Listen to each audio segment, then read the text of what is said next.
আমরা তো ওনাকে নিরপেক্ষ মনে করি না। আমরা তো ডে ওয়ান থেকেই আসলে বলে আসছি যে উনি বিশেষ একটা দলের প্রতি আজ্ঞাবহে কাজকর্ম করেন। এবং আপাও একটু আগে বললো যে শাপলা মার্কা নিয়ে আসলে তারা কীরকম ঘুরালেন, মানে তারা একটা ব্যাখ্যা দিতে পারতেন, সে ব্যাখ্যাও দিবে না। আবার দিল, শাপলা কলি দিল, কেন দিল, কোনো ব্যাখ্যা নেই, মন মর্জি মতন ওনারা কাজ করছেন। আবার আমরা কি বলে নির্বাচন কমিশন সংস্কারের যে প্রতিবেদন দেওয়া হয়েছে সেখানে বলা হয়েছিল যে সিসিটিভি ক্যামেরা যেন যুক্ত করা হয়, ওইটাও ওনারা খরচের দোহাই দিয়ে দিল। কিন্তু আমি শিওর যদি হচ্ছে যে বলা হতো যে ইউএসএতে মানে খিচুড়ি রান্না শেখানোর জন্য তাদেরকে পাঠানো হবে, তাদের তাহলে কোনো সমস্যা হতো না, ওইখানে তারা আর কোনো খরচ দেখতো না। তো এইগুলো তো আসলে সমস্যা, কারণ 5 তারিখের পরে বাংলাদেশের মানুষ কিন্তু মানে আশা করেছিল যে অ্যাটলিস্ট মানে প্রত্যেকটা সেক্টরে কিছুটা পরিবর্তন তারা দেখতে পারবে। এবং সবচেয়ে বড় যে জায়গাটা নির্বাচন, সেই নির্বাচনের জায়গায় যদি তারা এই পরিবর্তনগুলো না পায়, বেসিক একটা সিসিটিভি ক্যামেরা থাকলে সবাই একটা ভরসা পেত, আশ্বাস পেত।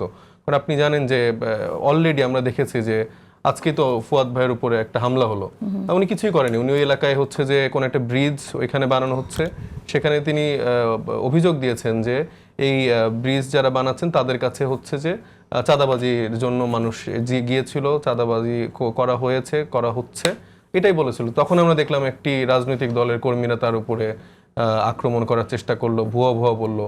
তো নতুন বাংলাদেশের পরিমণ্ডলে যদি এখনই এরকম সিচুয়েশন তৈরি হয়, ইভেন সাকিব ভাইয়ের কথা আমি বলতে পারি, উনি এলাকাতে ওনার বিরুদ্ধে হঠাৎ করে অবাঞ্ছিত ঘোষণা করা হচ্ছে, মিছিল করা হচ্ছে, ওনার দোষটা কি? মানে উনি কি কোনো ফ্যাসিবাদ বিরোধী আমলের কারোর সাথে যুক্ত ছিল? উনি কি কোনো দুর্নীতি করেছে?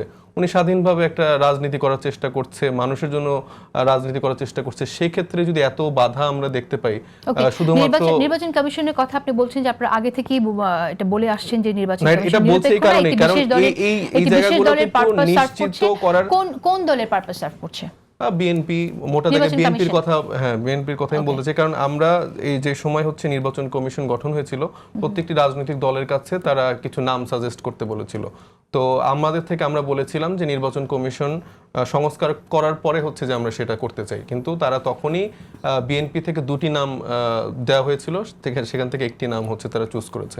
এটা আপনি পেপার শুধু এই একটি কারণেই আপনি মনে করছেন যে নির্বাচন কমিশন তাদের মনোনীত প্রার্থী, এবং আমরা দেখেছি যে সিটি কর্পোরেশন গুলাতে তারা না চাইতেও তাদেরকে আবার হঠাৎ করে মেয়র বানিয়ে দেওয়ার একটা প্রচেষ্টা করা হচ্ছে।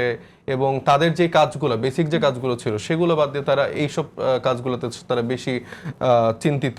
এবং আমি যেটা বললাম যে প্রার্থীরা যে আসলে এলাকাতে মুভ করবে, এই যে মেজর ইস্যুগুলো যেটা আমাদের এখানে সৈয়দা পাপিয়া বললেন অলরেডি, যে আরপিওর ক্ষেত্রে যে চেঞ্জটা যেখানে আপত্তি জানিয়েছিল বিএনপি, সেটা তাদের পক্ষে না দেয়া, তারপর প্রাইভেট ব্যাংকগুলোতে নিয়োগ দেওয়া, ইসলামী ব্যাংক থেকে যে কর্মী নির্বাচন কর্মকর্তা নিয়োগ দেওয়ার যে সিদ্ধান্ত ছিল, যেটা আজকে আমরা মাত্র জানলাম যেখান থেকে সরে এসেছে নির্বাচন কমিশন, সেই বিষয়গুলো নিয়ে আপনার বা লটারির ক্ষেত্রেও জামাত যেভাবে চেয়েছে সেভাবে, সেই বিষয়গুলোতে আপনি কিভাবে দেখছেন? এটাই তো ধরেন যে মানে ইলেকশনের প্রস্তুতিতে সরকারের প্রস্তুতি কতটুকু আমি বলতে পারবো না, কিন্তু জামাত এবং বিএনপির প্রস্তুতি মোটামুটি 50 বা 60 এরকম অনুসারে।